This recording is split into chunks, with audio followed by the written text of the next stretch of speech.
बालविवाह हे एक सामाजिक दुष्कृत्य आहे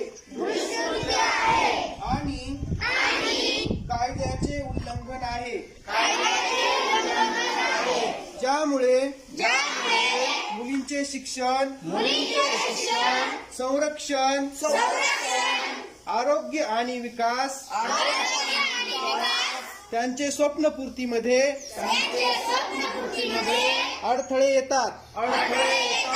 म्हणून मी प्रतिज्ञा घेतो की मी बालविवाहाविरुद्ध सर्वतोपरी प्रयत्न करीन.